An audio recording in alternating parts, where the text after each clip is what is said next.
Good afternoon, and welcome everyone. We'll just most of the panelists are here. We'll just start with the session.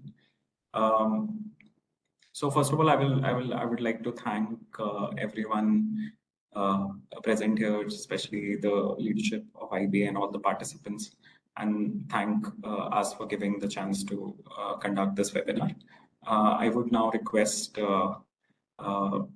Sir, I would now request the Deputy Chairman and the Chairman of IBA to please give the welcome address. Yes. Good afternoon to all the participants of this webinar, which we are conducting with the help of WWF. The webinar today is focusing on responsible financing in infrastructure sector. As participants are aware, we have been arranging such webinars regularly for the purpose of skill development and awareness. Today's webinar will familiarize us about the ESG aspects in the infrastructure sector, which is imperative in this day and age, considering the ever-growing contribution of the infrastructure sector in the Indian economy. We have team of WWF India, BCG, IFS, and Taro Leading Edge as speakers with us. To begin the webinar, before we go to the speakers, I will request our Chief Executive, Shri Sunil Mehta ji, for his initial address for the participants. Over to you, sir. A very good afternoon to all of you.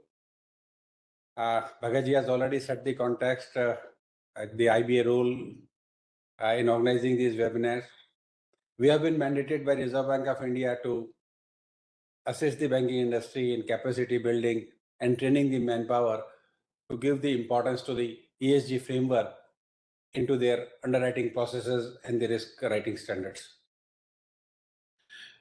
We all are pretty well aware that we have a great responsibility for our next generations, and we should at least give them the same environment which we got. We can't give them the deteriorated environment.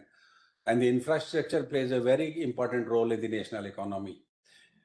You know, it's not only a large employment generator, it has a social impact, and it do get impacted with the climate changes because infrastructure is supporting the country in economy. So infrastructure sector, how do we go for sustainable financing is a big challenge. Big challenge and multifarious reasons. One of the important reasons because infrastructure is spread throughout the country, and the climatic conditions throughout the country are different. So there are reasons for different methodologies to be adopted for infrastructure sustainable financing, not only as per the capacities, like maybe on the road sector, you will have a different concept for say bridges, it will have for irrigation, it has to be different, and waterways, it should be different. Telecommunication, it has to be different. So conserving environment in all these areas is a big challenge. It will require a segmentation of the entire infrastructure sector into the various segments, road and transport, waterways, telecommunication, and these segment-wise methodologies and approach for financing will have to be worked out. And it will begin with taxonomy. Like first we have to develop a taxonomy that what should we call as a sustainable or a green, and what as a banker we can do it. And as a banker, what we can bring it as an covenant for encouraging the sustainable financing, what we can do for incentivizing in way of underwriting standard, in pricing of those projects. So these are the things which the banking industry has to work, and we at IB are working so that entire universe of banking in the country adopt the same standards. Because if there is a arbitrage in adoption of a ESG framework by different banks, then some entrepreneur will say because X bank is having these covenants which is not suiting to me, Y bank is having a different covenant. So there will be arbitrage in shift of a business. Then there will be arbitrage and there will be challenges in consortium, because most of the projects are funded by different financial institutions. So we have to be uniform in our adopt adopting our approach for taxonomy, in adopting our approach for incentivization, adopting our approach for underwriting and risk writing. So today is an important occasion for all of us to listen to the speakers who are well versed with the subject, who know about what the do's and don'ts and what a banking sector should know about our role in creating a sustainable infrastructure which will pave the way for improving the climatic conditions and at least stop them from deterioration further, so that we have some responsibility for the next generation which we can fulfill. So in this backdrop, I really think that today's deliberation will enlighten us, will give us a broad framework and understanding about the subject, because for banking industry, no hesitation in accepting that we are still nimble-footed, we are learning it, we are at the awareness stage, and this is an attempt by IBA to create that awareness among the participating banks and my fellow bankers. Thank you all for your participation today, and I really appreciate the role of WWF and the other knowledge partners who have come forward to share their knowledge with us in this area. I hope the deliberations will be fruitful for all of us. Thank you. Thank you very much, sir. And once again, welcome to all the participants and the team of WWF and BCG, IFC, and the Taro Leading Edge. With this, I will hand it over to WWF. Now you can take the webinar forward, please. Thank you so much, sir. Thank you for this introduction, and thank you for giving us the chance to conduct this webinar. I will now hand over the mic to Anshul, who will introduce and set the technical tone of this conference. Anshul, over to you. Thank you so much, and it's really a pleasure to be a part of this webinar. I wanted to flag a couple of things for the participants as well as the panelists. So the first thing is that some panelists, if you face an issue in terms of joining the participant link, please either text so that the IBA team will be able to give you the rights of access. Second, to the participants, so I wanted to let you know that the way that we had planned this with IBA, and we really appreciate the stance that IBA is taking in taking this agenda forward, is through two webinars actually on infrastructure. The first one, which is this one, would be covering the broad aspects of how environmental and social concerns should be integrated. While the second one would be more hands-on, because we realize that banks, while the appreciation has increased, there is some sort of mechanism that needs to be developed wherein banks can do some hands-on exercises for them to, one, appreciate the risks and also get practical experience in terms of different tools that exist today and how to implement them actually in their ENS risk mitigation strategies. So I would request Richa if you can pull the presentation and the slides.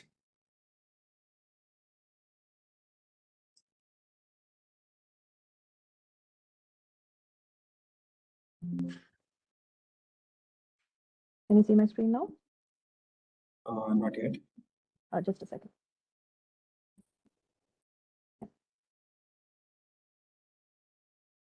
Is better? Yes. So I'll just take a brief overview in terms of how unsustainable infrastructure poses risks to investors. So as we all are aware that infrastructure has some very key features: provision of a public service, stable and predictable cash flows. It is usually very closely regulated, having large upfront capex, and hence a very high entry barrier from a market perspective. Also, it has a very long service life, which means that it locks in risks and impacts for long term. Consequently, these risks could be physical, regulatory, market, project delay risks, reputational, or liability risks would be exhibited over the life cycle of the project. And increasingly, we have found that these risks are now being as an overarching concept related to the larger environmental and social concerns.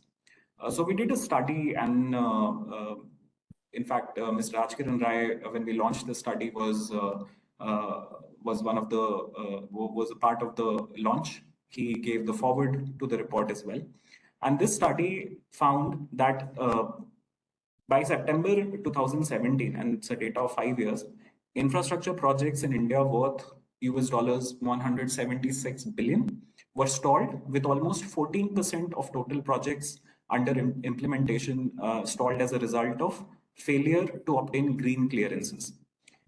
And this is primarily due to inadequate considerations of environmental factors, which accounted for the largest portion of stalled projects, as well as the highest costs resulting from stalling of these projects. Similar studies exist in different regions like South America as well. Next slide, please.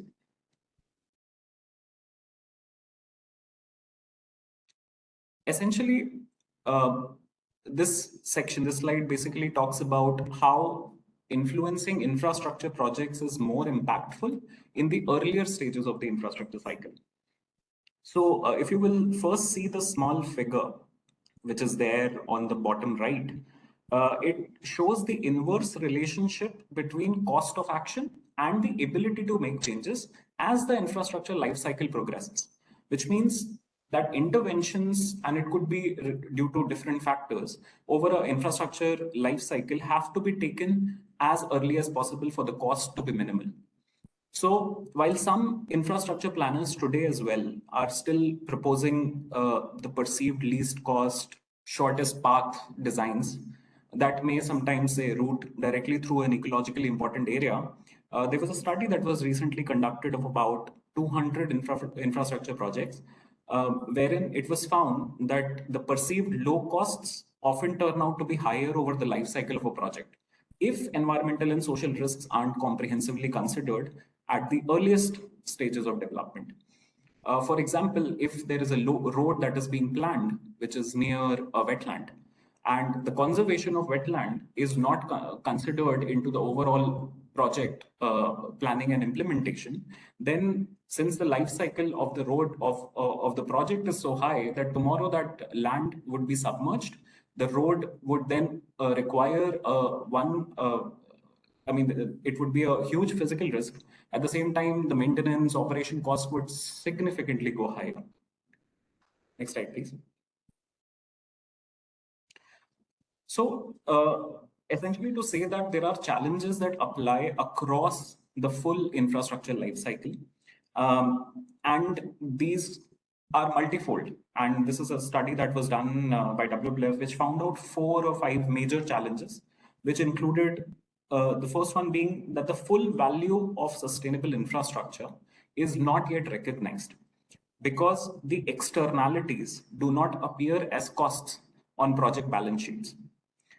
Another gap that is very clearly exhibited is the lack of consistency in defining sustainable infrastructure, because then it means different things to different people. At the same time, it opens risks of greenwashing as well. Another big challenge from the supply point of view is an overall lack of bankable projects that can be called sustainable. There's also a lack of consistent comparable data about ESG risks around infrastructure. And essentially, these kinds of challenges percolate across the life cycle and eventually lead to the kind of stalling, the delays, and the lack of integration of these factors over the project life cycle. Another one of the challenges that we see in India as well is the lack of capacity sometimes to conduct the environmental impact assessments and to develop environmental management plans as well. So while financial institutions like the multilateral development banks, they often condition financing on the achievement of certain pre-established environmental and social risk criteria. Sometimes the safeguards that are deliberated and acted upon by the Indian institutions might not be that robust. Next slide, please.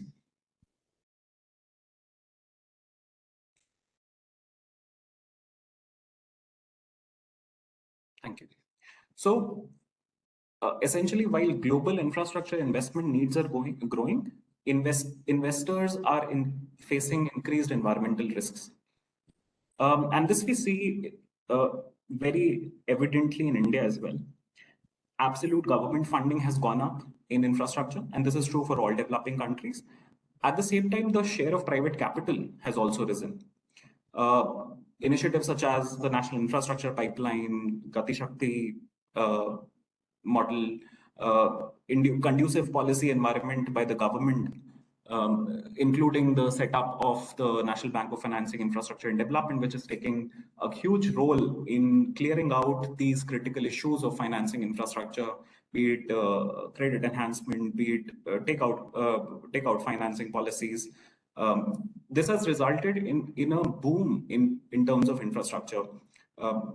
So much so that today we are constructing about 60 kilometers of road in one day, which is about 4 times from 7 years ago. So now, while this increase and the changing expectations of environmental social accountability of business, with these changes, only focusing on the regulatory compliances may not be enough, because there would be different kinds of risks that the investor would be subject to. And it could be financial, it could be reputational, it could be regulatory, and it could lead to loss of asset values, reduced profits, and damage to reputation. Next slide, please. So coming to the part, and this is something that the next session will cover in more exhaustive detail, what can bank do to adopt and to adapt and mitigate these risks? So there are different strategies, and it can be broadly categorized into 2 parts. One is strategies for corporate lending and strategies for project finance. Under corporate lending, a core issue and a core action that banks globally have taken is having risk assessment strategies for infrastructure related corporate lending.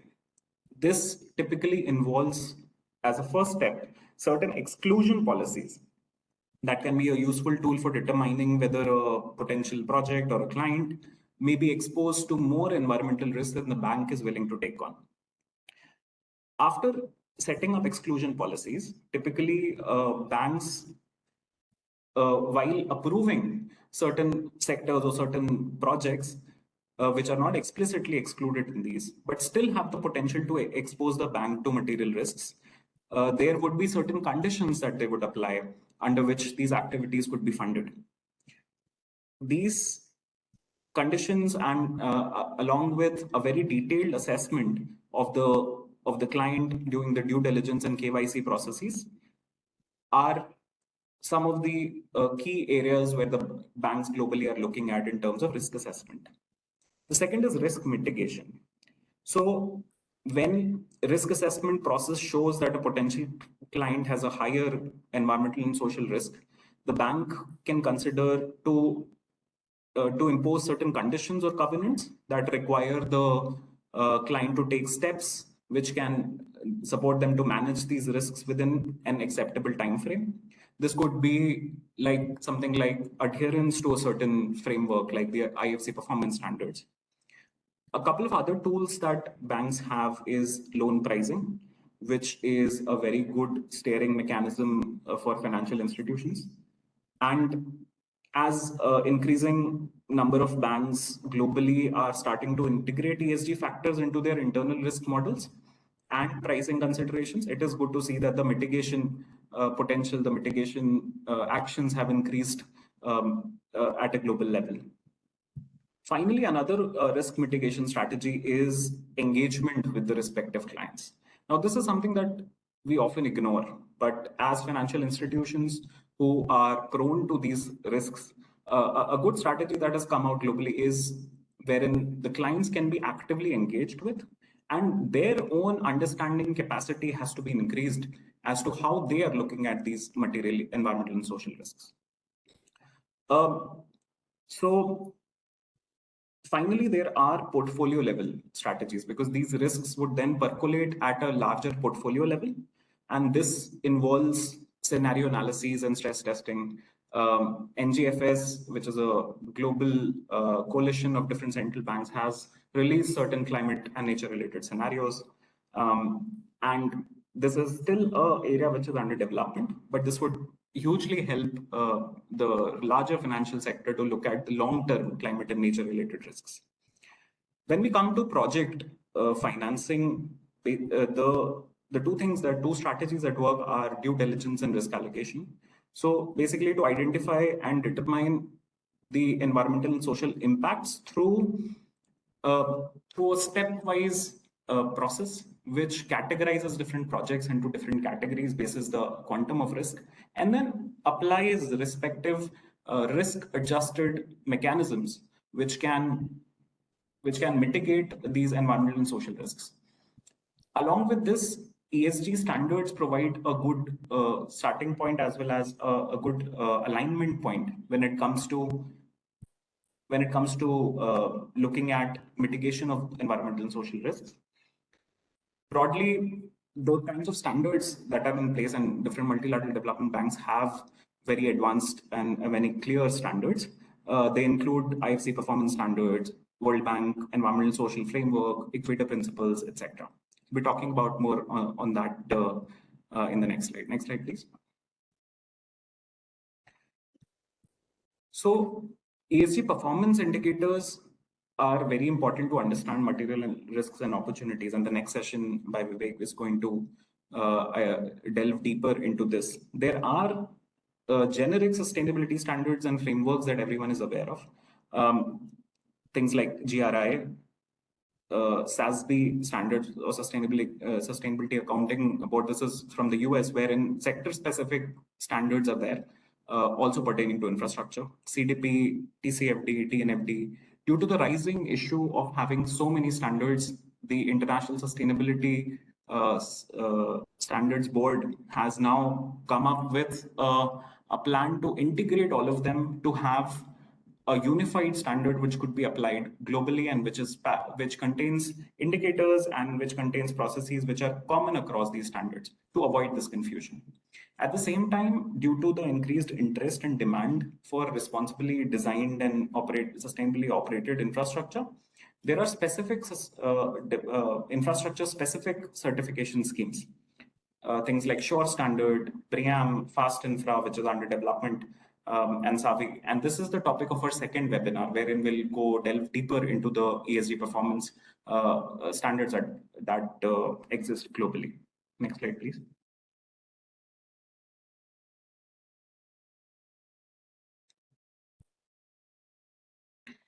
So broadly, ESG schemes for infrastructure investors can be classified into three broad themes.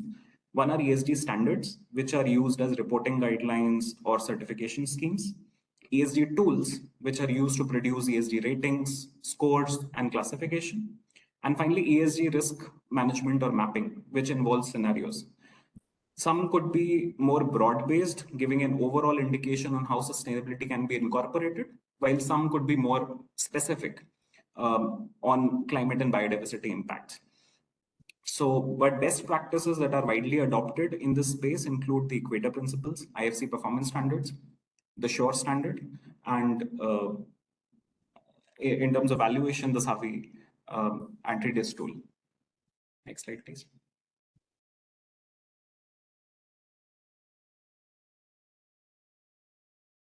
So this is my final slide, and here we wanted to impress. This is an analysis that was done recently, and some of the banks are aware about it because we have had conversations around it.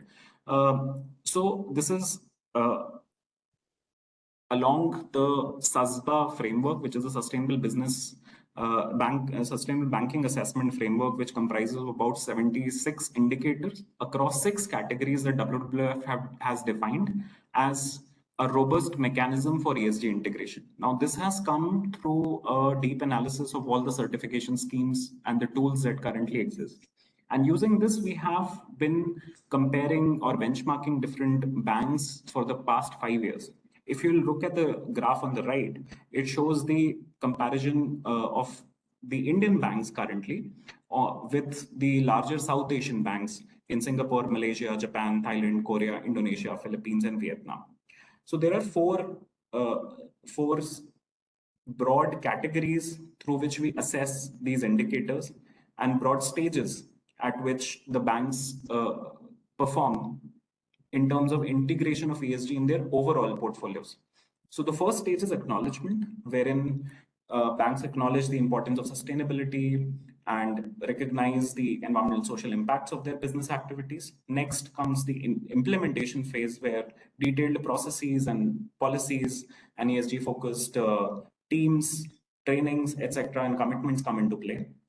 In the increasing impact stage, it is to work with clients and to further their agenda on sustainability, developing and monitoring client environmental and social action plans, etc.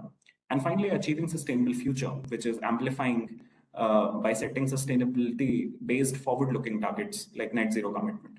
So if we look at the acknowledge phase is quite high. So we really appreciate the growing understanding of Indian banks when it comes to the larger environmental and social risks. But at the same time, there is an improvement, a scope of improvement in terms of the implementation and engagement with their overall value chains. And finally, commitment to global standards, which require, say, a net zero commitment. So I will end with this and would hand over back to Richa. Happy to address any questions in the Q&A session that we'll have after the next session by BCG. Thank you so much. Thank you, Anshul. Thank you so much. I will also request the participants to write all their Q&A in the chat box. I will take them up in the Q&A session. I will now request our next speaker, Mr. Vivek Adhya. He's the EAD, the Executive Associate Director of Climate and Sustainability at BCG India. He will address strategies for responsible lending in infrastructure. I will request Vivek to please share his slide. I think Vivek has not. Does Vivek have access? Yeah, thank you. Hi, you guys. Can you hear me? Good afternoon, everybody. Can you all hear me fine? Yes, Vivek. Yeah. Okay. Anshul, Richa, thank you for having me here. Thank you, Indian Banks Association and WWF for having me here. Can I have some support if one of you could share my slides, if that's possible? Absolutely, Vivek, but I don't have. Anshul, can you send me his presentation? Yeah, I'll share it. I'll share it. Sorry about this. In fact, the return flight got delayed significantly. Just landed in from Singapore, so my apologies for this. But as we get started, thank you again. It's a wonderful opportunity to interact with all of you and share some of the insights and learnings that we've been working on. As I can see, I've been in this space over the last 20 years, but what I realize now is climate is driving the biggest capital reallocation in history. We haven't seen finance get reallocated, move hands, move sectors as much as we are seeing it now. And this is really a wake-up call where, climate change will influence the way money is moving and the way sectors are looking at it. Thanks, Anshul, for pulling up the slides. We, just keeping on the slide number 3, just to put it out there, what we've been envisaging, and recently we came up with this report with GFMA. Transition finance is creating significant opportunities for banks. There is an estimate of $100 to $150 trillion, which is required to transition towards a low carbon economy, low carbon journey. So as you see net zero interventions coming in from companies, from businesses, from governments all across the board, this really helps to think through where the finance is moving. And $100 to $150 trillion is what will be expected by 2050. The interesting part here, and the reason why all of us are speaking today, is on the infra side, right? A lot of climate transition finance is front loaded. So if you see the second row, the second column with green bars, That's where the transition finance is, and 68 trillion will be just used up by 2030, right? Because the investments that we will make now will determine what we will be doing over the next 20, 30 years or so, because these would turn into legacy assets, transition assets, as we call it. And these would be in different terms. There'll be conventional debt, there'll be lending, there'll be equity, there'll be innovative climate financing instruments as well that will come in.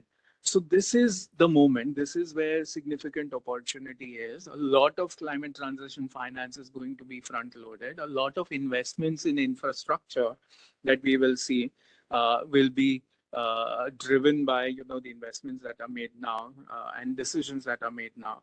If we move on to the next slide, India and South Asia is in a very, very sweet spot. The battle for net zero will be won in Asia. Everybody kind of tends to agree, with the largest population within the world, largest development opportunity and growth within the world.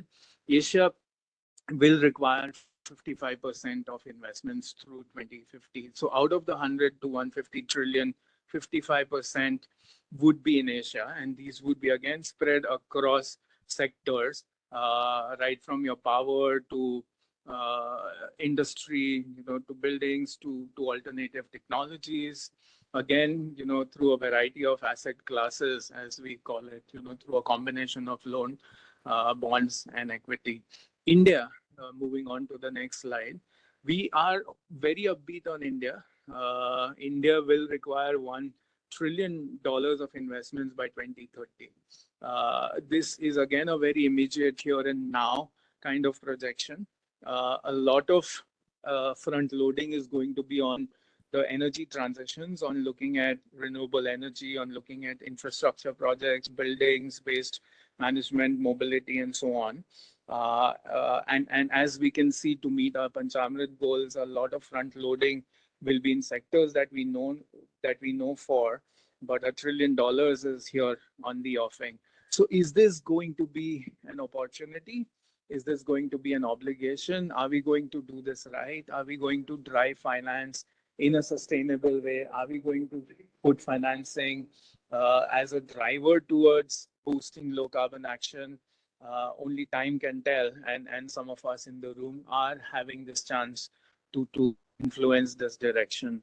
Anshul, if we move to the next slide, this is a very interesting phase again, because while there is big money moving, there is also a consideration about how things are changing, or things are being at risk in the climate space. And this is, we are very grateful to WWF. We did this study together with them, where a lot of nature risk, climate risks, biodiversity risk is being mapped into so-called credit and financing risks, right? So this report, we will have this released very soon. But some of the pointers here are very, very alarming and startling.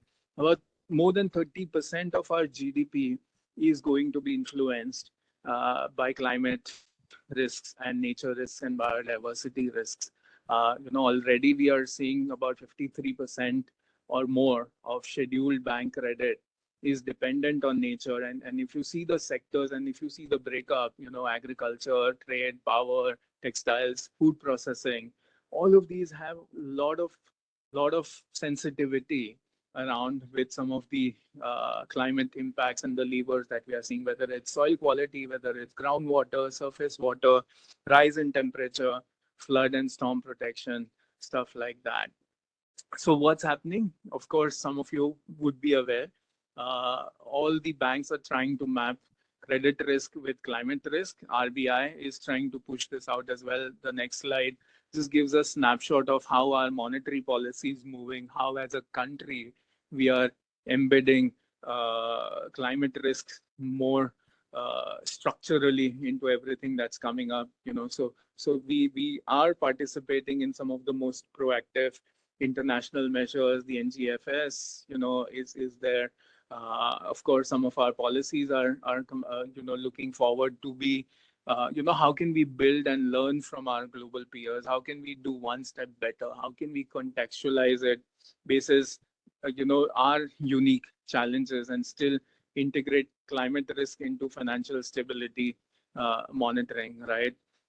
Some of these are coming in from past experiences. Some of this is basis the proactive measures. You might have read earlier between 2013 and 2016, 2017, about 60% of power plants in India could not operate at full capacity because of their huge dependencies on water. And there is, we faced as a sector $1.4 billion in terms of losses. Why? Not because coal was not available, not because we didn't have evacuation mechanism, but just because water really caused a lot of stress. And simple nudges, these can be solved properly. So what power plants have since then moved from being water cooled to air cooled. There are solutions coming out, but these impacts are really noteworthy and significant. So how do we do this, right? How do we solve this as bankers? What do we do? There is a quick four-step approach that we've done, in terms of looking at this. How do you start with tagging what is green and qualifying what is green? And if we move down to the slide where, green tagging is still a very nascent space. Even the World Bank is still trying to understand the taxonomies. Globally, everybody is trying to think aloud on what really qualifies as green, what really qualifies as low carbon, right? How do you fix this? And banks can start with understanding what kind of taxonomies are available, methodologies are available. The largest MDBs follow the common principles. Some of the regions like EU and ASEAN have started coming up with their own taxonomy. India started with its own process on trying to figure out whether we should have our own green taxonomy. We do have our sovereign green bonds framework consultation going on. Of course, some of the independent non-partisan bodies are also there, ICM and climate bonds. Every taxonomy, every methodology to tag green comes with its own agenda, with its own goal, with its own objective. And depending on what we would like to do, whether we would like to tap into international climate financing from MDBs versus tap into, raising our own green bonds or sustainable bonds, we might want to choose what's the best taxonomy suited and try and create a version for our own. Moving below, maybe, if we can move the slides down. Sorry, Anshul, are you able to help move? Yeah, this is something that I mentioned about Indian economy. So once you understand where do you stand in terms of your definition and how do you green tag projects, it's but natural to transform into how do you create a green book, how do you create an ESG book or a compliant sustainable lending portfolio. And every time when we speak to financial experts, how can we tap into not just commercially viable projects, but things that are not having full viability now, or also have some kind of a business model that will click in the near term, or certain changes will triggers will help make these viable, but they are not suited currently. So how do you kind of use these taxonomies, green tag this, and go down to really understand how do you build a green book?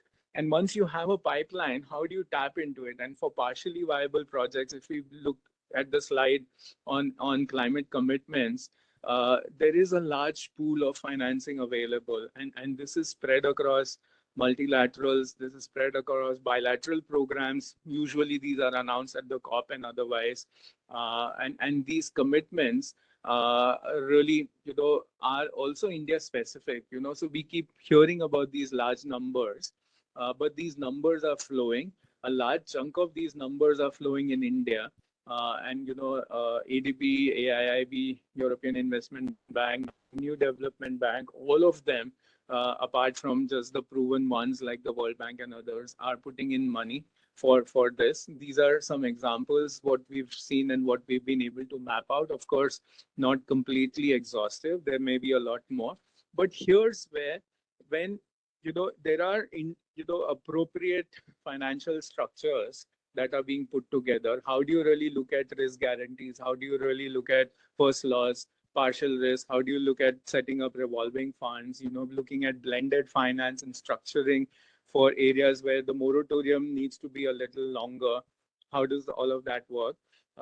If this is where the role of intermediaries becomes very, very important. And therefore, when you build your green book and green portfolio as an intermediary, you're able to tap into the demand that's out there, but also make sure the climate finance is flowing in the right direction. And that's where all of our roles become very, very important. Moving on to step 3 is, once the green book is identified, how do you de-risk it? How do you stress test the portfolio? How do you build mechanisms? And Indian financial institutions are already mapping 2 kinds of risks, physical as well as transition risks. I had one example of power plants. Of course, some of the other examples do exist where, largest cement company in India could not produce cement for 4 months because they didn't have water. Agriculture yields declined by 15 to 18%. Because they could not, survive with the 1 degree rise in ambient temperature or a 10% change in precipitation. So these are really out there. These are proven. These are noted. These are recorded. But apart from physical risks, there are transition risks that are coming in as well, right? So if people are moving towards green hydrogen in a very strong way, people are moving towards solar and renewables, what happens to coal-based or thermal power plants, right? So these technology transitions are also putting conventional assets at risk. And how do you stress test this portfolio, right? So we'll try and look at that. If we just go below quickly, in the interest of time, I'll just skim through the few slides and show.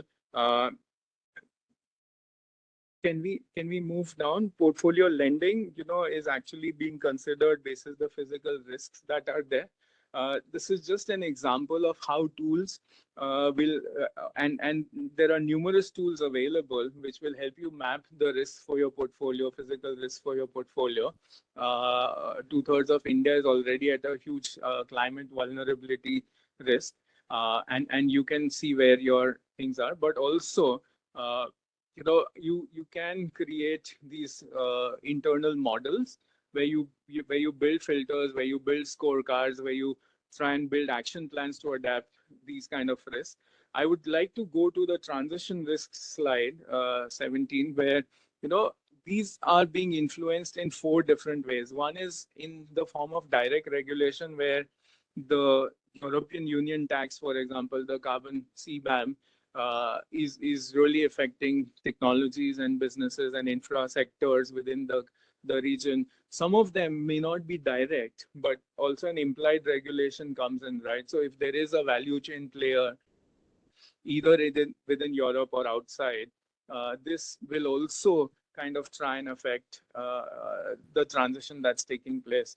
Of course, market shifts are happening, incentives are moving in different directions. So for example, investors are now really saying that if most banks have put up their goals about, okay, after 2025, we won't fund pure play coal projects unless they have CCS or unless they have clean coal technologies. They are also saying we will not invest into, say, chemical projects or building projects if they don't bring in X levels of circularity.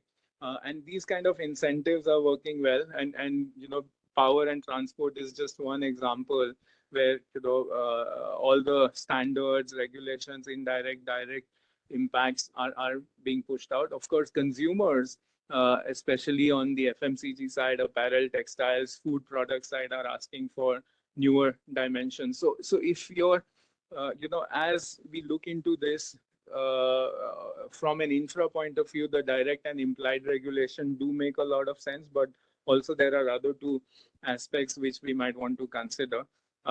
Maybe if we go down and we can just skip the CBAM slide, that's an example where, a lot of sectors like cement, steel, aluminum, infra are being affected, and steel players in India, cement players in India who are exporting to them are suddenly feeling their margins, their cash flows, their profitability is being affected. So once you are able to build your own model, you're able to structure your own financing frameworks, you're able to build a portfolio. Now is the time to start communicating, engaging with your stakeholders, reporting and disclosure. And there are various aspects, right? It's a myriad ecosystem, but we are looking at 4 pillars for you to do this in a simplified manner. So if there are regulatory requirements, of course, you have a checkbox there, but there are independent frameworks like CDP, GRI, IFRS, TCFD, which also have their own goals. TCFD, for example, if you start on the journey now, it will take you about 1.5 to 2 years to be fully compliant. So think about it in terms of how do you want to do this?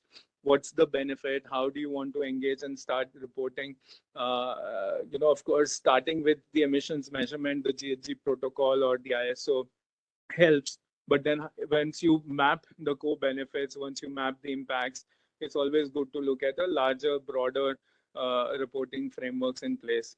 And none of this would be relevant if we don't have a roadmap in place, if we don't have an action plan in place. And there are a number of guidelines there in terms of science-based targets, transition plans that we could look at from a longer term. So think about it in terms of these 4 aspects rather than looking at, okay, there is an independent agency, MSCI, Refinitiv, whoever, 300 plus players ranking me in different ways, but think about it in terms of what you would like to achieve from all of this. If we just go down in closing, all of these 4 steps would then eventually lead to, you being more responsible, you being a leader, you being an important player.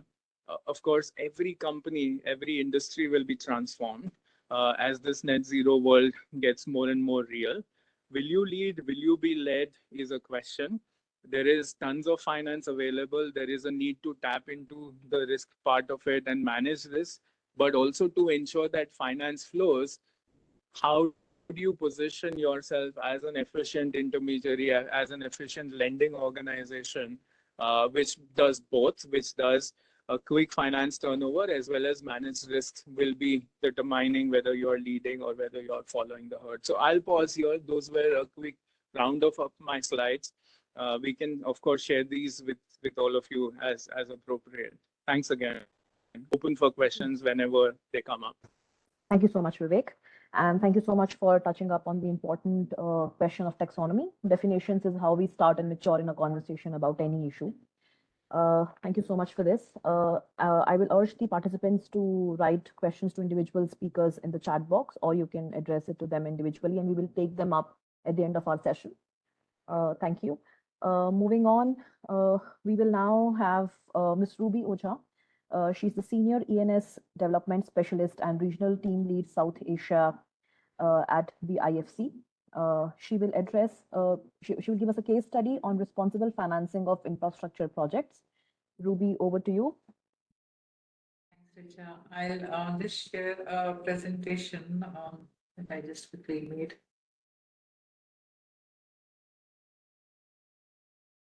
Please do confirm to me if you are able to see the presentation. Yes, we can. Okay. Thank you.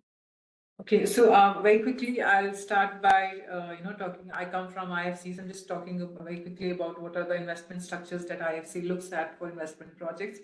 So probably all of you must be knowing in terms of our investment structures, there are different kinds of loans, equities, and blended finance.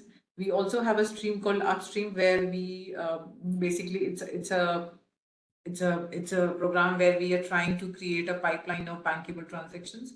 So it's our involvement at early stage, making sure that the projects are ready for investment. And then the other stream that we work on is providing advisory support to structure transactions that are compliant with IFC performance standards. And we also work on mobilizing and arranging capital for investment, which is called as syndications. Now, I won't go into detail into what is our reference framework. IFC's performance standards, I think most of you would be aware. These touch on 8 thematic areas, starting with labor to biodiversity to indigenous people and cultural heritage. And when I take the case study, maybe I'll touch upon that. So let's see, all of you are aware of the different kind of infrastructure projects. We at IFC have been financing renewable energy, ports, roads, power projects, whether it's gas-based power projects, So we have a whole set of projects that we finance.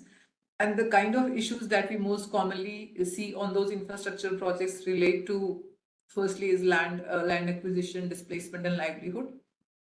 Because the infrastructure projects have a large footprint, so resulting in these kind of impacts on the land and livelihood of people.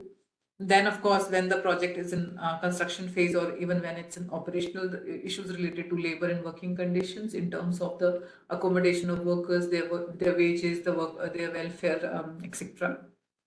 Community health and safety, the community which is living nearby to those projects, how those are impacted from the various project activities, whether it's emissions or coming from the project, or whether it's the induced traffic or other things from the projects.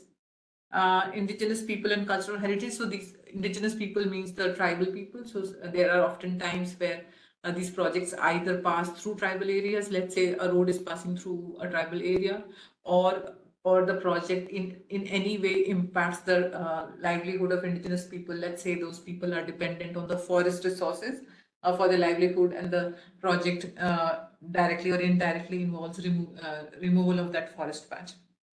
Then cumulative impacts is something that that we hear a lot, because infrastructure is the focus right now for a developing country like ours.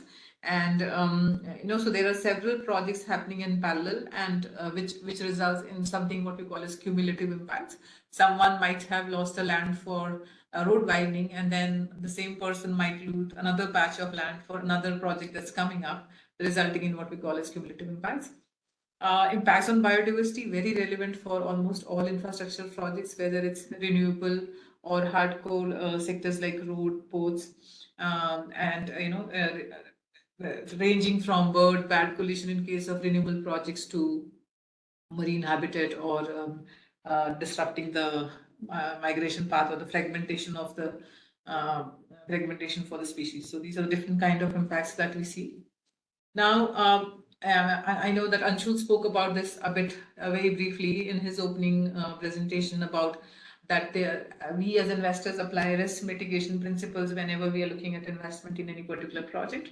And the risk mitigation hierarchy is very simple. Its first is avoid. To the extent we could avoid the impacts, let's do that.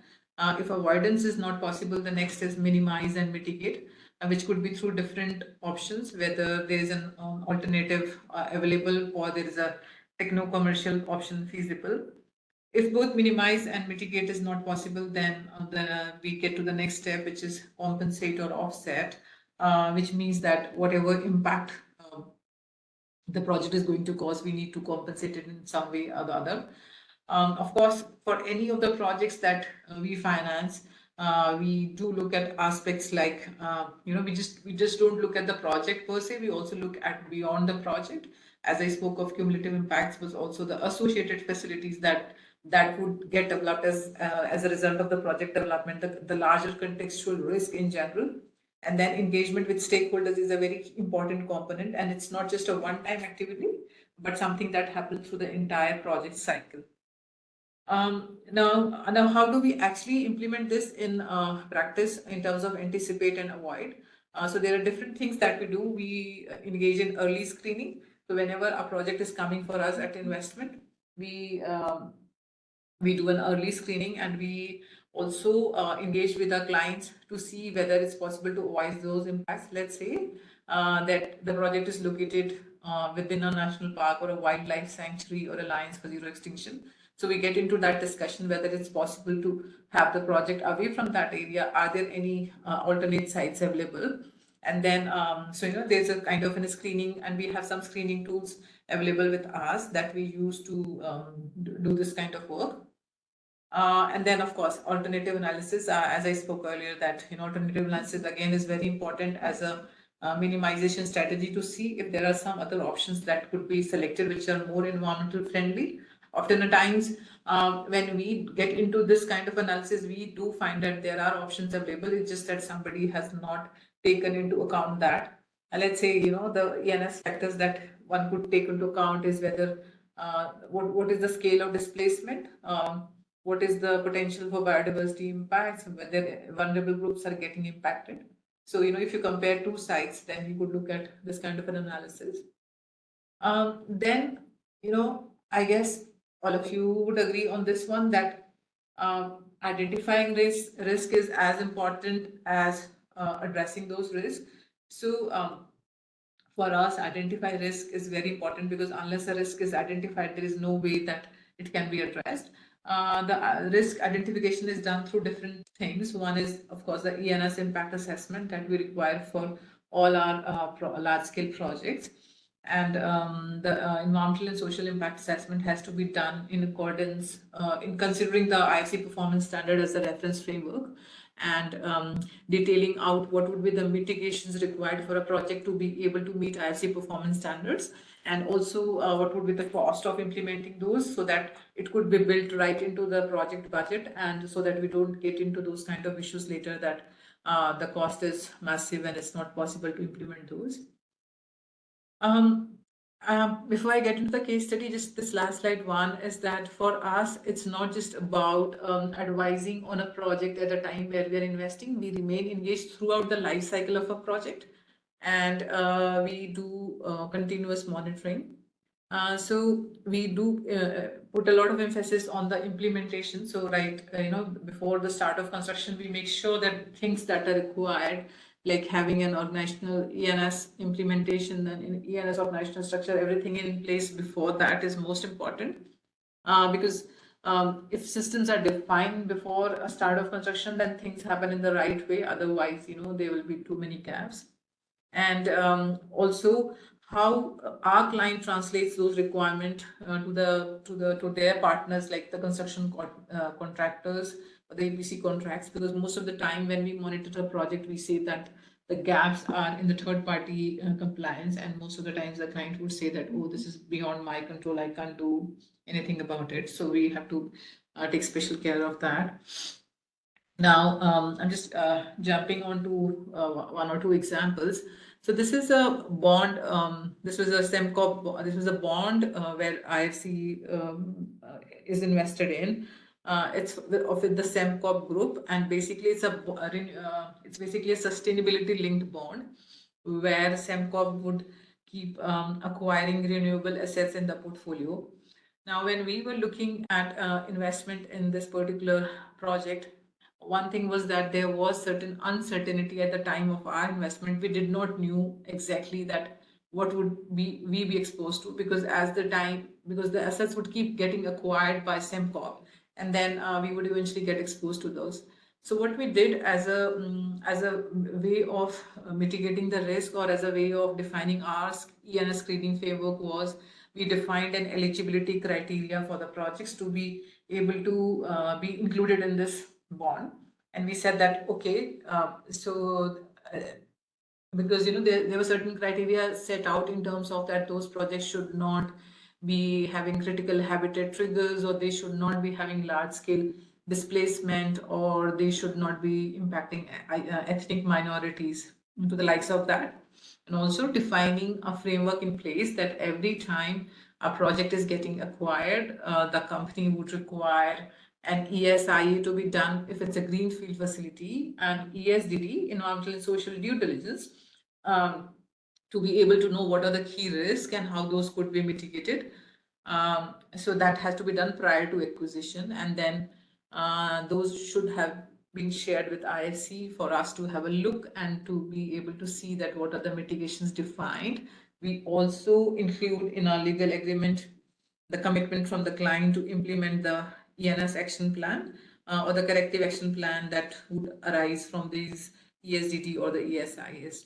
This is one example that that I'm sharing, and in which case we were not very sure in terms of what were the assets that we would get exposed to. The second one is an interesting one. This is our investment in a road platform.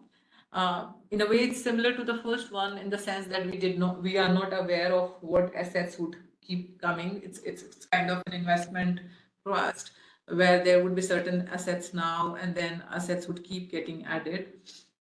This was our first investment in the road sector, and I'll just go a slightly detailed into this. Road sector has been something where IFC hadn't invested in the past just because of the several ENS issues that one would encounter, and also because of the fact is that IFC would lend to a private company whereas the land acquisition and other things would have been dealt by the National Highway Authority of India, and where our client would have no leverage. So we would get into a fix if we advise the client on certain things and how do we deal with it. So what we did for this particular investment was we actually developed a screening framework, and we said, okay, one approach won't work for all the projects.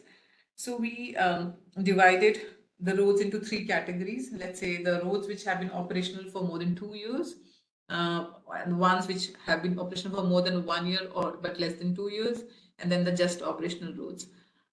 Why the difference in this 3 kind of roads is that the roads that would have been operational for more than 2 years, those are the roads where land acquisition would have happened at least 7 years back, and then construction would have been completed. So these are the roads where all those issues would have been must have been resolved.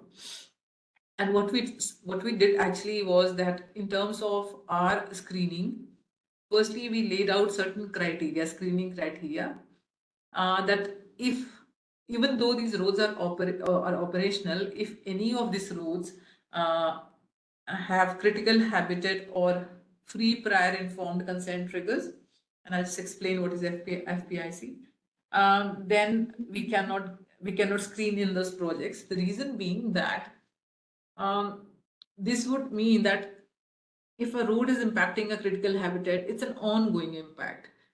Similarly, for a free prior and informed consent, if the road is already constructed and the consent is not taken, then there is no way that retrospectively we could address these issues. So it would be a big reputational risk for us. And so we said, no, we cannot do these kind of projects.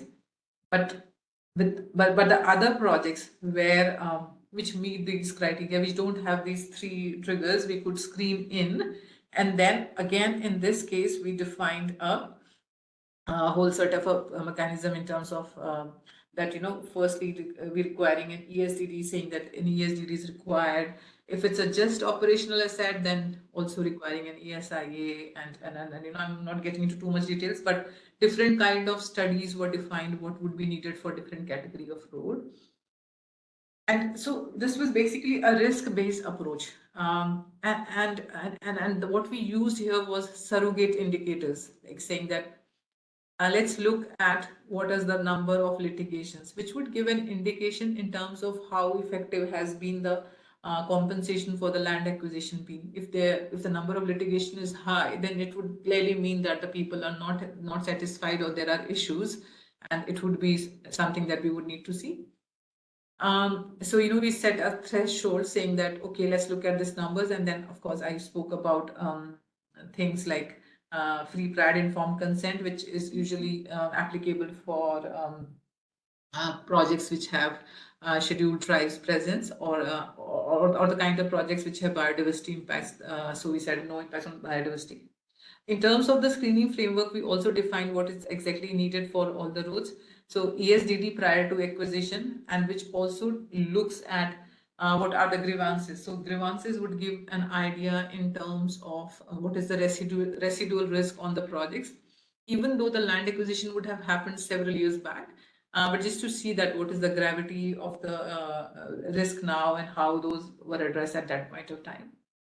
And of course, none of this seems like on paper, but in reality, when we started implementing it, we did face a lot of challenges, because many of the assets had to be dropped because of them not meeting the screening criteria. And also the challenges, as I was saying, that the land acquisition was done by NHAI, so it wasn't all the time very easy to get data on how many people have been compensated and how many have not.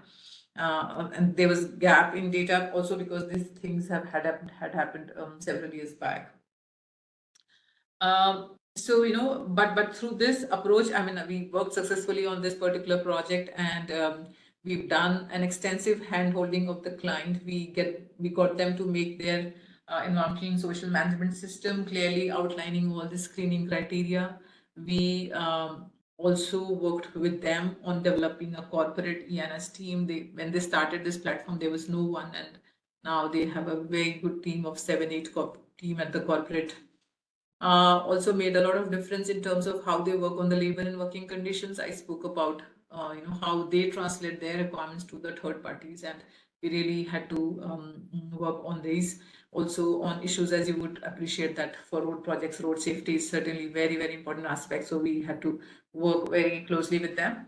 And the last thing is in terms of the removal of encroachments. As you would know that for road projects, encroachment is very, very common. So we had to make sure that there was no forced eviction, but at the same time making sure that the process for removal was compliant with what is stated in the IFC performance standards. So we worked very closely on this one. And I spoke about a couple of things about what screening we did. What I'll just skip through that. Of course, we have retained the veto rights here. That every time the client has to acquire an asset, they would require IFC to provide its veto rights. So IFC would have the right of first refusal. So IFC would look through the ESG report and be able to see whether the client is committed to implementing the corrective action plan as a result of the ESDD or not. Okay, I think I'll just skip this. This is just a repetition. And then very lastly, another example of a power holding company where this was a project in Bangladesh, where the company where we invested in had 16 gas-based power projects all through Bangladesh. And it was quite challenging for us. How do we work on it? And some of the projects there were also the projects that had been operational for many years. And for us to come now and say that please comply with EHS guidelines as are prevalent of date, and that would have been really tough because those were not built using that design criteria. So we came here with an innovative approach. What we did was firstly looked at the emissions data compared with how they compare with the applicable EHS guidelines. If they were compliant, then of course it was all good. But if not, then what we did was we looked at, we got dispersion modeling done to see whether the incremental impact from the project was contributing to more than 25% of the ambient quality standard or not, which is what is referred in the EHS guidelines. And if it was no, then also looking at what are the current ambient conditions, and then whether the design is compliant with the EHS guidelines or not. So we developed a very innovative approach here for operational of those projects, and also what we did was we had to, in terms of the challenges that we faced, we had 3 categories of projects. It wasn't just one project here. We had to do some things at a corporate level so that the company for their future acquisitions is well prepared. So we had to get them corporate ESMS prepared, also requiring them to have third-party audit of the ESMS implementation. That was most crucial. Then for the existing plants, as I mentioned, there were plants that had been operational since many years. So look at the ESG findings for those projects, and also seeing whether they should be requiring to comply with the EHS guidelines as of date. And then for the futuristic projects, laying the outline very clearly that a third-party ESIA is required before start of construction, and third-party EHS audits during construction phase.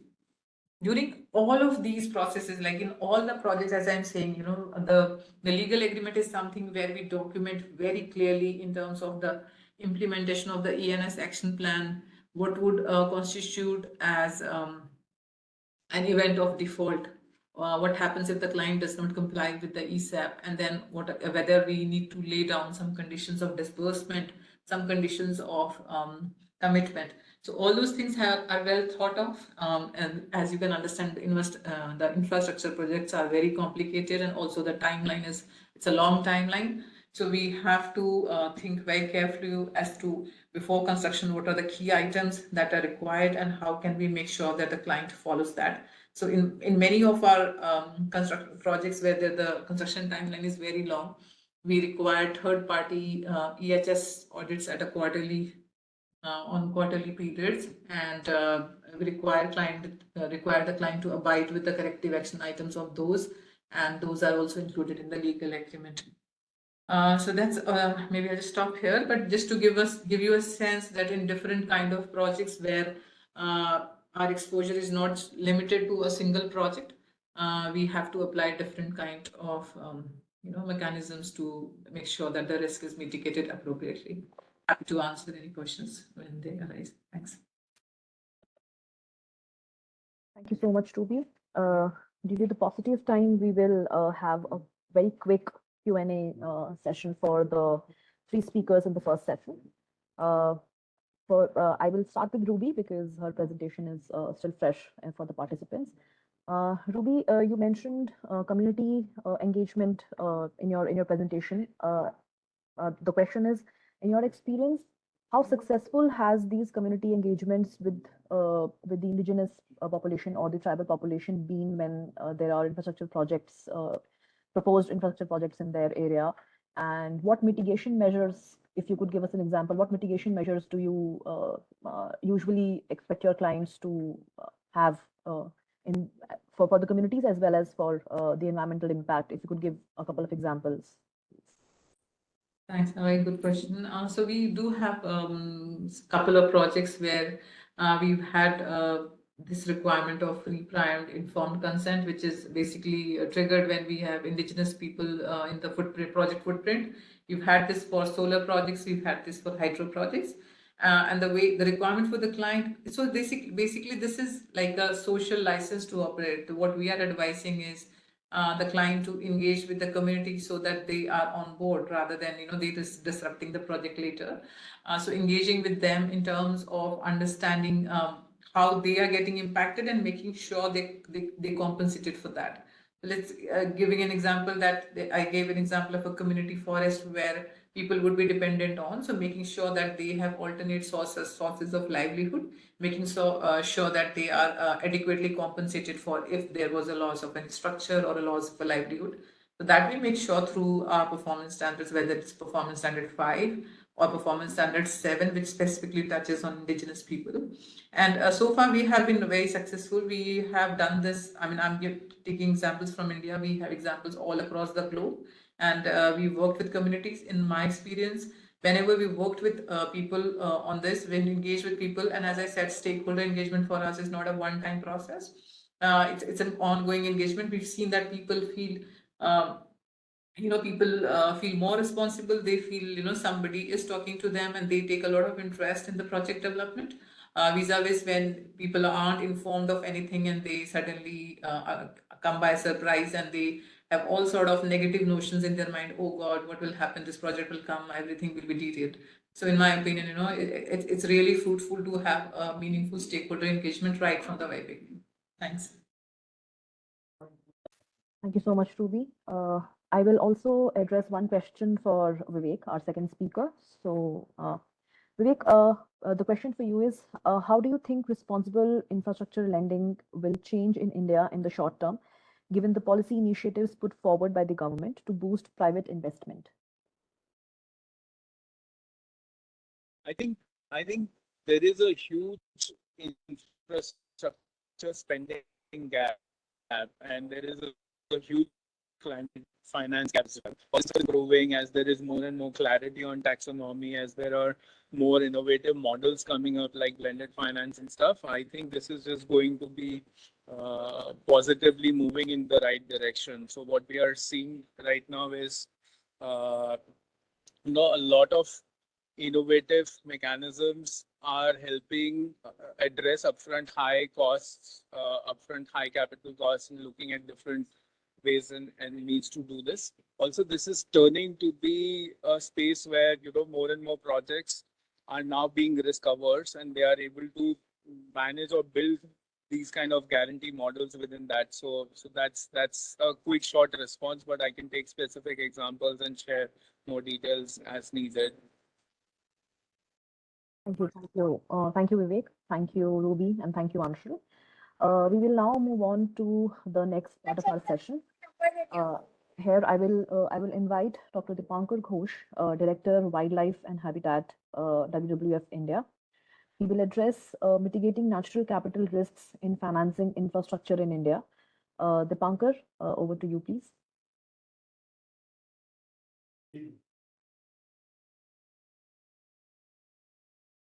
Thank you. Let me try and share my screen.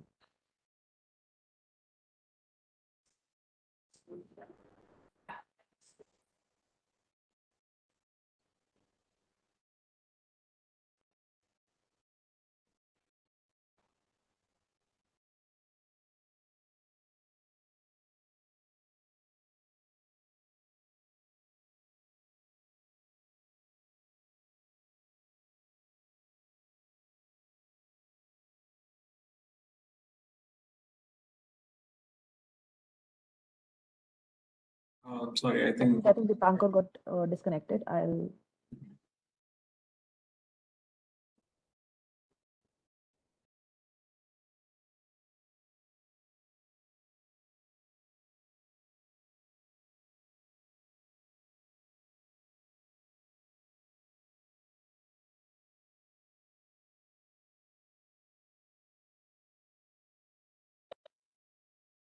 He's just connecting back. Just.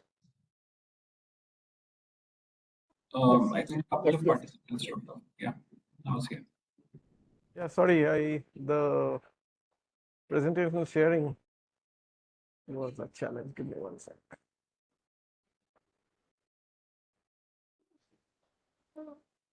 Is my screen visible? Yes, we can see. Thank you, Dipankar. Okay, great. It's an honor and a privilege to be on this panel. But I must say that I am feeling like the odd man out. I'm an ecologist and do not understand all the finances and all the jargons. But let me give you the perspective from an ecologist and what we think about natural capital. Now, there is something that we know from the very famous document Dasgupta Review, that biodiversity around us is declining faster than any time before. And IPBES, which is again an intergovernmental plus civil society panel, which also says that more than 1 million species, and quite a few of them are animals, are at the risk of extinction. WWF, along with the Zoological Society of London and quite a few other scientific institutions, has been publishing the Global Living Planet report every 2 years for the past few decades. And the last report in 2022 was startling. It said that there has been a decline of 69% of species in the region, or rather in the globe, over not a long time, over about 50 years or so. Asia Pacific, the decline has been slightly less at 55%, but still that is half the species populations have declined, and that's a major concern. And when I say species, these are not like only the charismatic animals like tigers and elephants. These are also pollinators. Now, if there is a decline in pollinators, where is the risk is that a very important ecosystem service of food production is going to be affected directly, and all of us are going to be affected for that. In India, WWF and our partners, we work very closely with the government and civil society for conservation of large mammal landscapes. Now, these landscapes are large, and as large mammals also need a fairly large territory to move about, they need movement corridors. But what we have also found, and we all know, at least on this particular webinar, is that there's a humongous level of new infrastructure which will be built in the next decade and a half. And all of these are going to impact nature, climate, and people. Landscape connectivity is going to be impacted. And that is why it is very important that we deploy smart green infrastructure models, which can really play an important role to reduce biodiversity loss and also adapt to climate change, if not mitigate.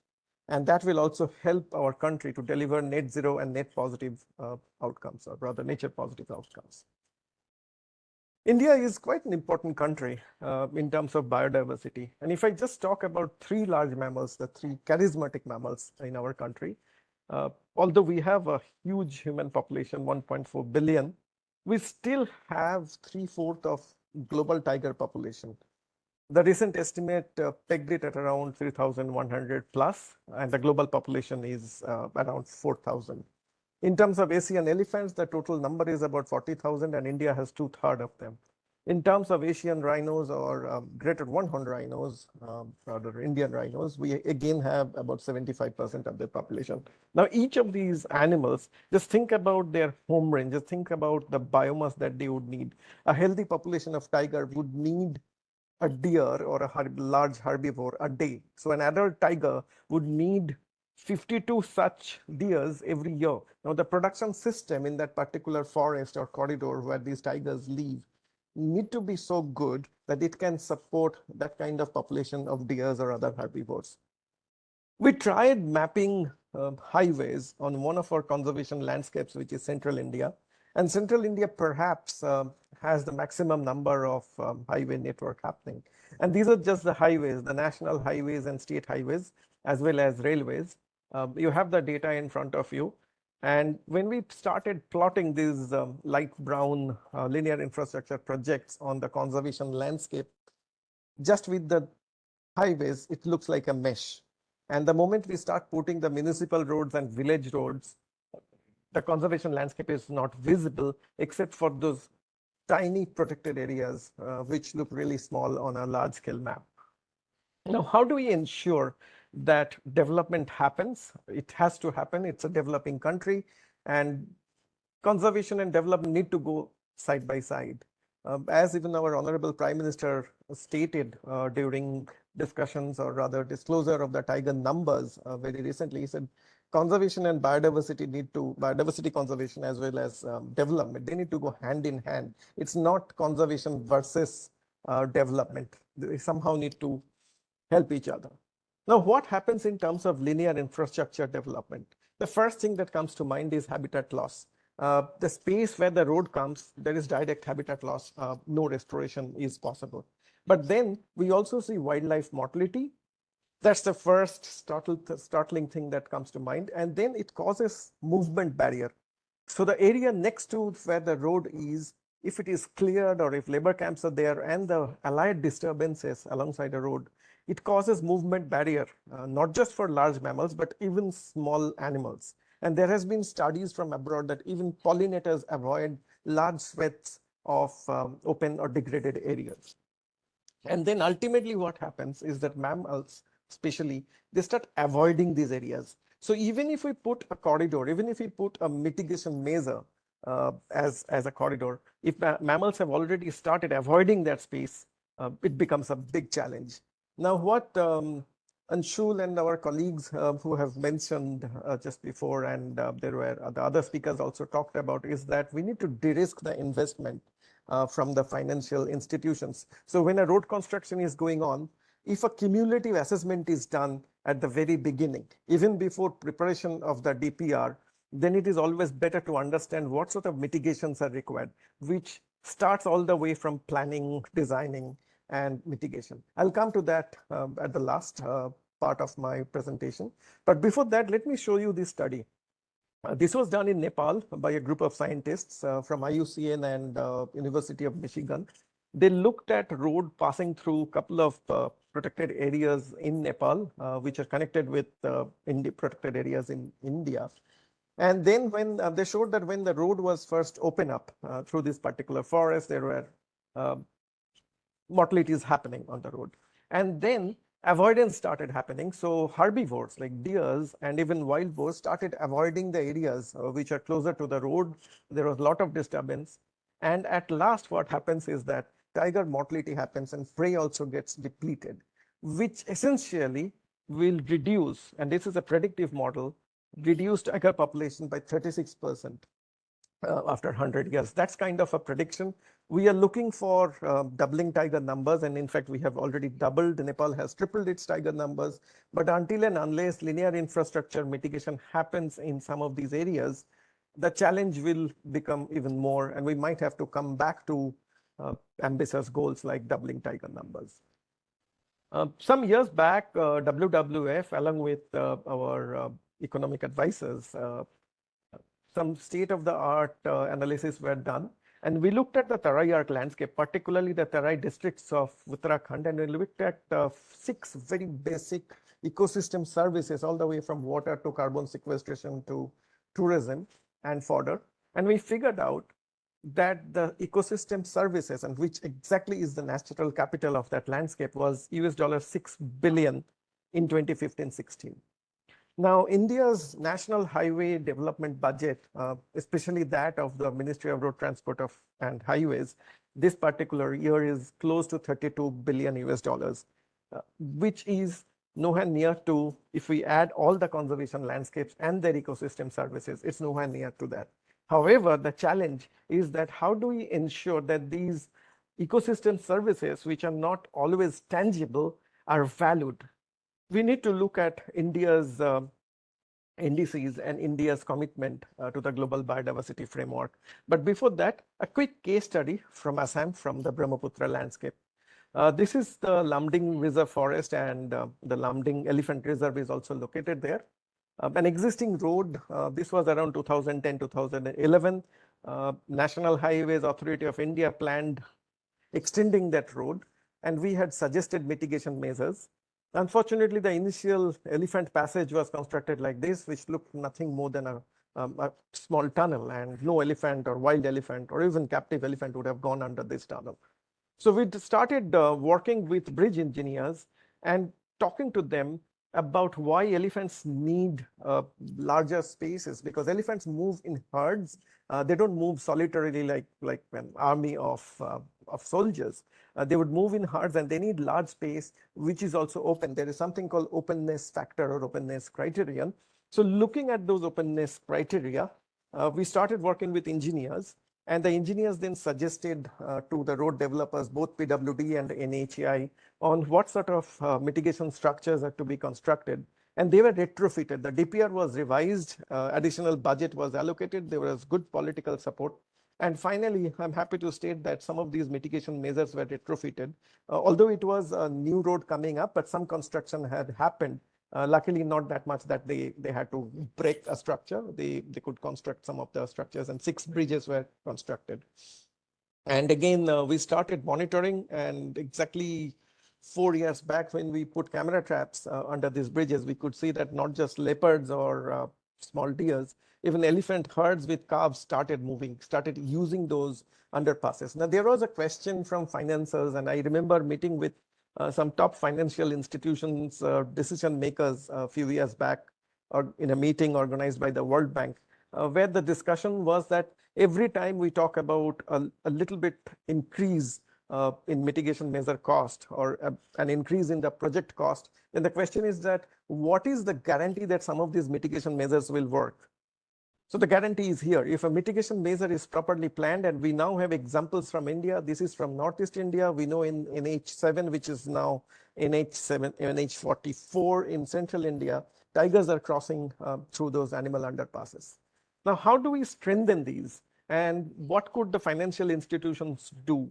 So the country implementation for India to achieve the global biodiversity framework, this is the post-2020 framework as part of the CBD, is that there are several areas. Now, if you're looking at targets 1, 2, 3, and 8, India could establish working groups and committees to identify synergies and trade-offs across linear infra development, biodiversity, and climate plans. Similarly, if you look at target 1 and 19 and 19.2, investment in capacity building is required. Now, engineers need to be sensitized about why such a mitigation structure for a particular species is needed. And a similar kind of capacity building exercise can be also done by the decision makers in the financial institutions. It's not just about following certain safeguards, but it's also about countries' targets and countries' commitments to some global frameworks. More frameworks are there, and I'll share this presentation so that the people can, participants can look at it in details. We also have seen a lot of commitment from the government. So far, it was the Ministry of Environment and Forest and Climate Change. Government of India was promoting linear infra safeguards. But in 2019, we saw that even the Ministry of Road Transport and Highways came up with these guidelines, which clearly says that before preparation of a DPR, the consulting firm or the agency should look for avoiding road construction in national parks or in wildlife sanctuaries, and even included wildlife corridors. And very recently, the Honorable Minister for MORTH, he had also spoken in the Rajya Sabha, which is also available on the website of the government PIB, is that it says that to minimize the impact of highway development on wildlife, the ministry has issued clear instructions to the implementing agencies to avoid road alignment through wildlife sanctuaries. But what is most important to see is that even if it requires longer route or bypass, so road realignment is needed. At times, this realignment might require more financing, might require more investment, but ultimately, in the long run, this will be beneficial for maintaining the ecosystem services and maintaining landscape connectivity. Lastly, what are the design principles that we would request to be adopted? There are two parts. For existing roads where retrofitting is possible or where an expansion is planned, one has to ensure that the damage is minimal. And that's exactly the de-risking of investment. There should be alternative energy sources for camps so that labor camps are not floundering the rules. Dumping should be done properly, especially dumping should not be done in the eco-sensitive zones. And restoration should be a mandatory component in the DPR. And risk of mortality for wild animals should also be done. The moment a road is expanded, and we all love high-speed cars and driving at breakneck speed at times, so speed reduction has to be mandatory in areas where roads are passing through forests and also closed periods. And for new roads, to maintain habitat connectivity, we need to see if road can be avoided, the alignment can be avoided through a forest area, or a realignment can be done. And otherwise, there has to be mitigation structures. So if these design principles can be adopted at the loan taking stage, at the stage of DPR preparation, we feel that we will have a better future. Thank you so much. Thank you, Dipankar. For this presentation, this can give us an idea of what mitigation measures are we talking about and how they affect the ecosystem in which these infrastructure projects are proposed. We will take Q&A for Dipankar at the end of Binu's presentation. Moving on, in the next part, Mr. Binu Matthew, he is the Chief Operating Officer for Taru Leading Edge. Taru Leading Edge is a development advisory think tank. He will give us a case study on financing nature-based infrastructure. Over to you, Binu.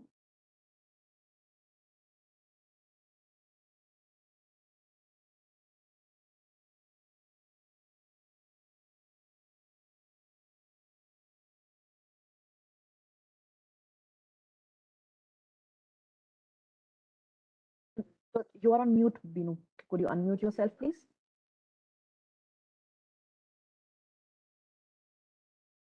Binu, you're still on mute. Hello, I'm audible now? Yes, we can hear you now. Yeah. Is the screen visible? Yes, it is. Thank you. Yeah. Thank you so much, and appreciate the IBA and the WWF to explore nature-based infrastructure solutions. Before getting into this asset class, I should also thank the way it has been arranged, where Vivek has given us a snapshot of infrastructure and Dipankar has covered the biodiversity part of it. It's interjections between the two. So nature-based solution, before just introducing this asset, it is imitating the nature and its principles. So how can we have a nature-based infrastructure solution as an asset class? That's what we are trying to analyze, and how it is being globally accepted as a benchmarking solutions to address adaptation, particularly for the climate change. So nature-based infrastructure are inspired and supported by nature. Such solutions bring more and more diverse nature and natural features and processes into the landscape and skyscape through locally adapted and systematic interventions, simultaneously providing environmental, social, economical benefits and help to build the resilience. So it is not a competing infrastructure, but it complements the engineering existing infrastructures. At the same time, it also supplements the gray infrastructures which are there. The mitigation potential that it has which is in the form of carbon sink. Adaptive, we are going to learn more about that. Cost of a core benefit. The core benefit of nature-based solutions are it not just limited to what we are looking at. If the tree plantation are there, it brings other benefits also. And it is also a cost-effective mechanisms. So I'm just referring to how the nature-based solutions have evolved and how it has been there across the globe. Here are some of the narrations. In 2003, if you see, the river in downtown of South Korea was covered with busy multiple roadways and elevated highways. Engineering survey in 2000, after 30 years of the service life, it revealed that there is a weakness in the road infrastructure and the side buildings, which is not a cost-effective mechanism for the renovation. Going down, he realizes that it was proposed to restore the flow of river in order and to improve the environmental and aesthetic value. And in 2016, we are seeing the change which is happening and the revival of the river has been restored. So these are some of the examples of how these solutions can be helpful in the long term. As we have pointed out, it is more looking into some of the uncertainties that nature-based solutions give a view and also a forecasting certain changes that can be built and integrated in the planning process. Moving on to the next.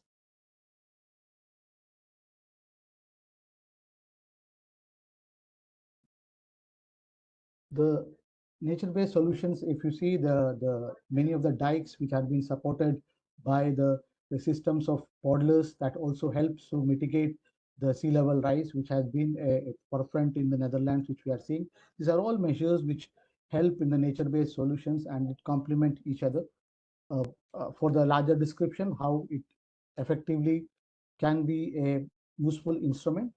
Water supply, particularly when you look at the water quality, it is being suggested and recommended that 10% increase in the forest cover above the catchment area tend to decrease the 20% of the law of the cost which is applied as operational cost that can be reduced by using such type of interventions. Like it has been in the case of US, where there the limited human interventions above the municipal water sources has been a norm now.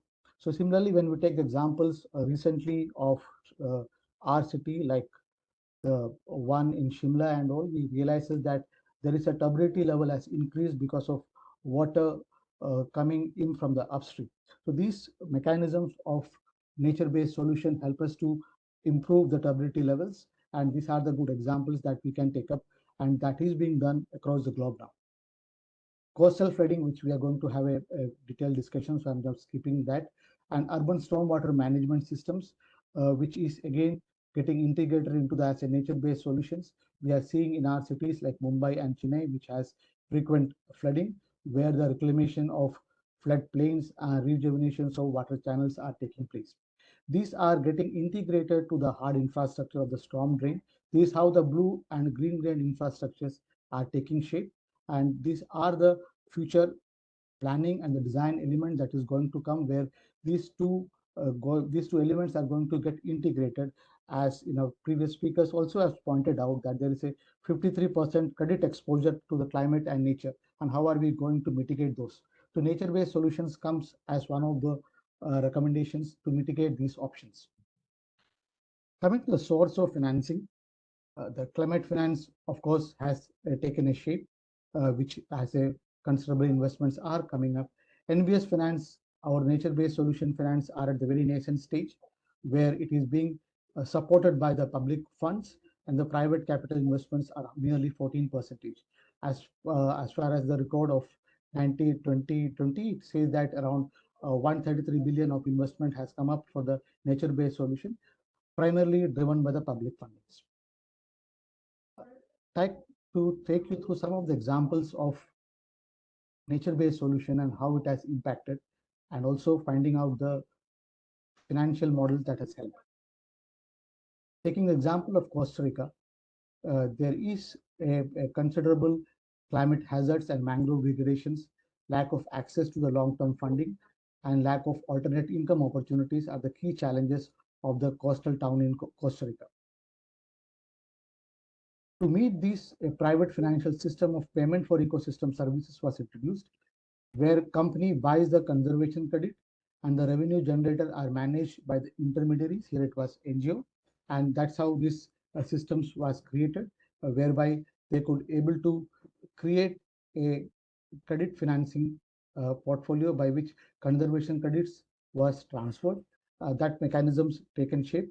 Initially as a blended finance mechanism, it has been supported by the GIZ, and when it take its shape, it was handed over to the CCU managing the asset intermediaries. So these types are the small interventions which would able to provide at the same time mangrove conservation, and the larger interest it also provide protecting the infrastructure and also the communities which are along the coast.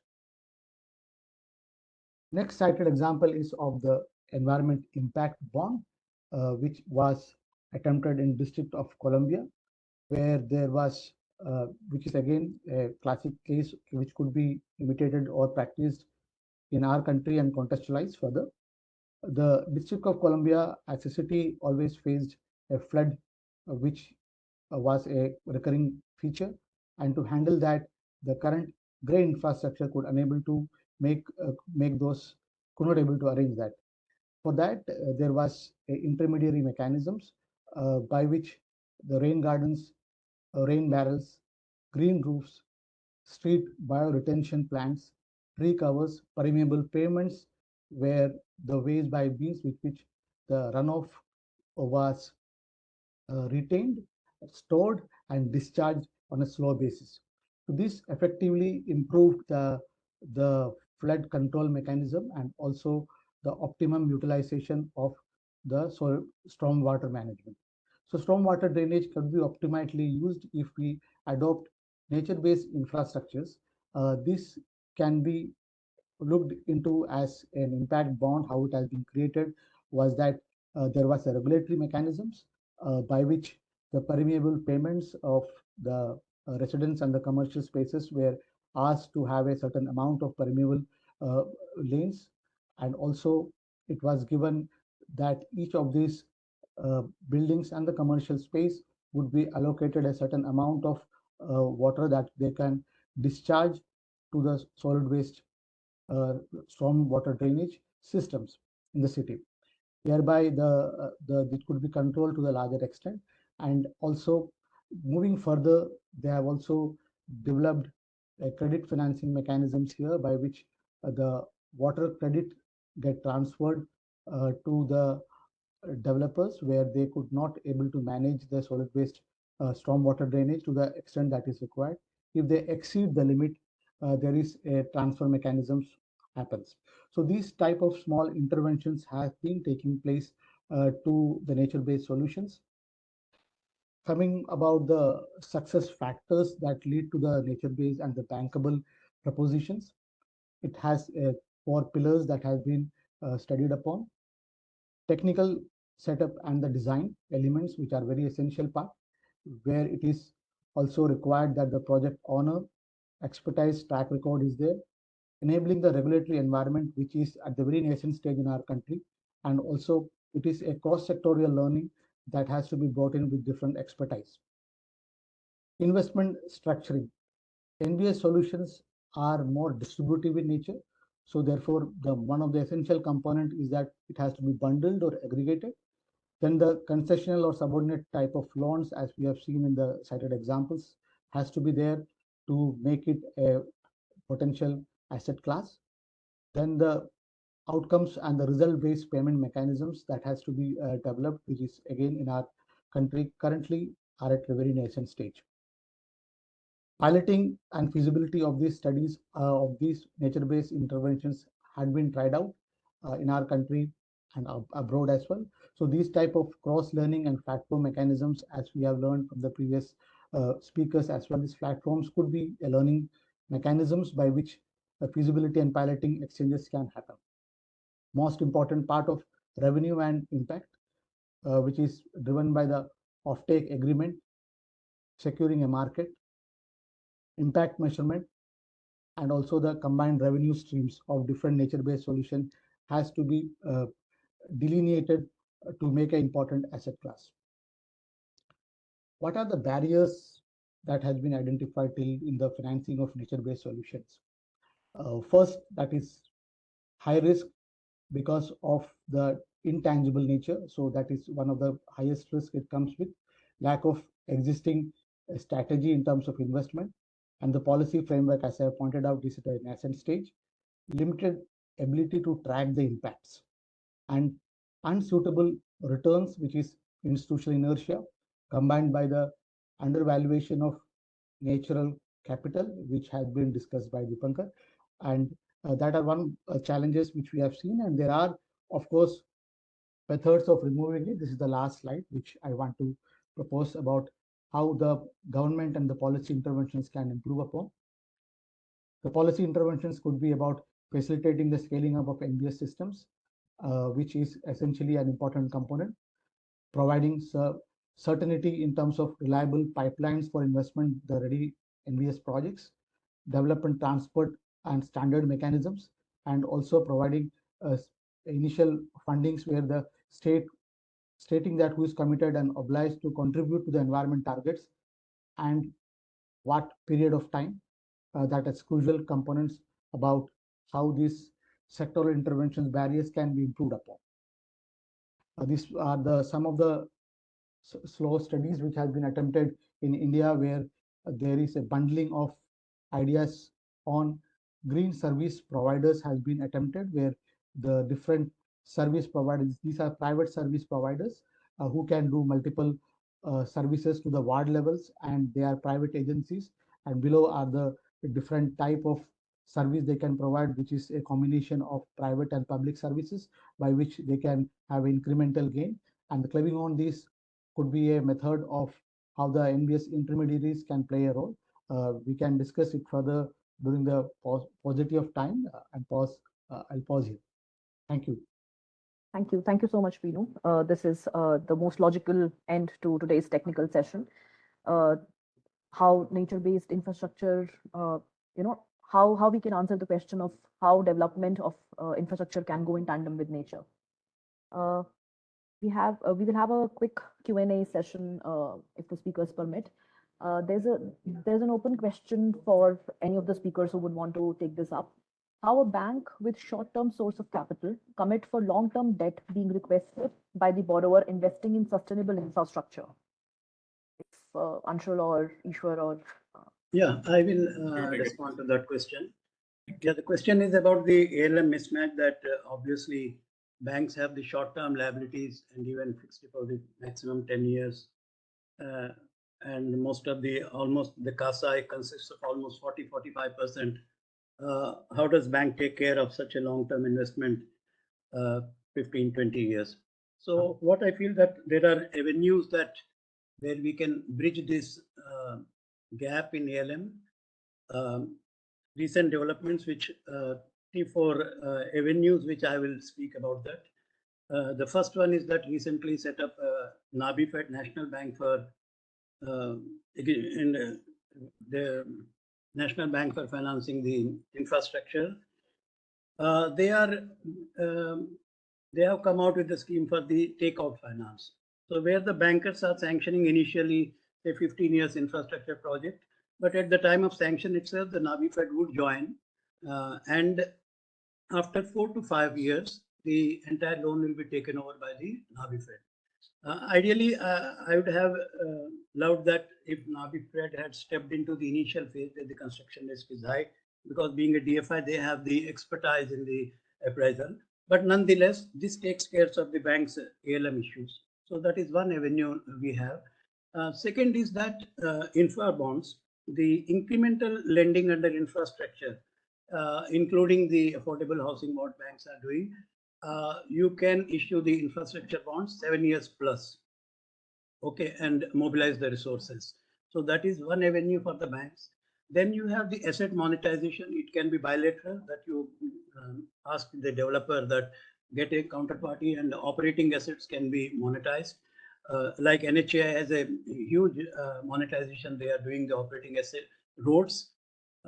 But there are other avenues also for monetization, like SLMA, Secondary Loan Market Association, which is set up by the group of bankers, and you have to become the member, and then it is already functioning at IBA. To my knowledge, one deal has already happened. It is a secondary market deal of the loans, and loans of the large size, 25 crores and above. Corporate loans means loans to corporates, including the infrastructure loans. The objective is that there is a depth of the secondary market for the loans. You have a depth for the bond market to trade, but there was no depth for trading the loans. Now SLMA is operative, Secondary Loan Market Association. The banks who become the member can put their assets for sale, operative assets for sale, on the website of the Secondary Loan Market Association, and then the buyer can bid for that, and buyer can take over that loan. So this is one way that you generate the liquidity and you get out of the operative assets. But it is necessary that when the asset is operative, the developer monetizes it and again reinvests. So that is the ideal, and it takes care of the bank's ALM issues also. Then you have the InvIT. That is one way of the monetizing. The InvIT is a trust-based financial instrument to pool money from the diverse investors. So you transfer the asset, operative asset, to a trust, and then they issue the instruments to the investors, and you get the money back for your operative assets. So these are the avenues available.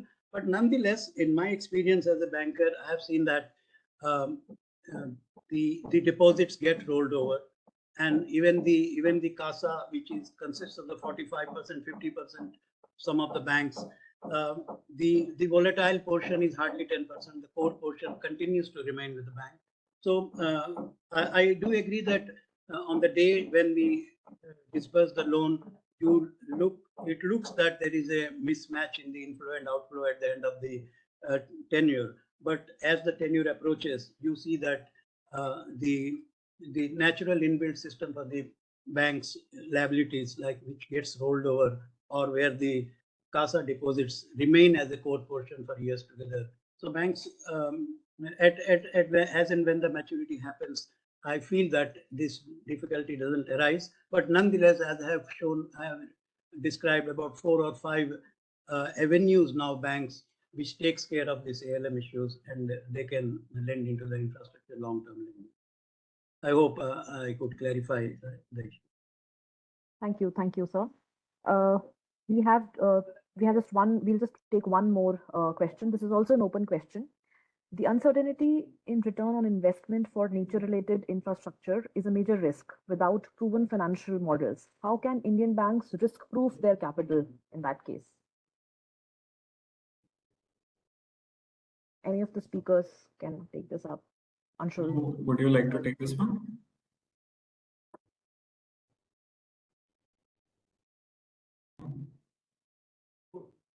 Binu, you're on mute. Binu, you're on mute. Sorry, yeah.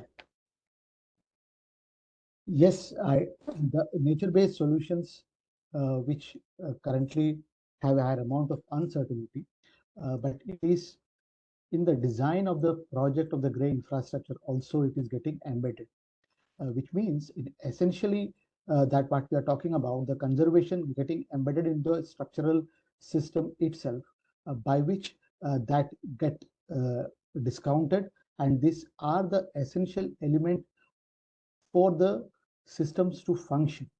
So when the nature-based solutions that we are talking about, currently it is taken as a separate entity in itself, where it comes with a challenge. However, when it gets integrated into the hard infrastructures as an essential components, and also it has to be proven that one of the limitations is currently about the standardization part of it, that has to be get evolved. However, when we are looking into the overall frame of things, the larger design elements are getting in a way that all these systems are getting embedded to the hard infrastructure. Thank you, Binu. Thank you for addressing this question. I would probably have a comment there. also to Ishwar's question as well. So a lot of blended financing models we are seeing right now, which have worked globally, but are also now getting more mainstreamed in India. And with the new global biodiversity framework, as Dipankar was saying, there is a new inflow of climate adaptation finance. And a lot of it can actually flow into nature-based infrastructure. But for that, one essentiality is to, as Binu was mentioning, standardization in the metrics that will measure the impact.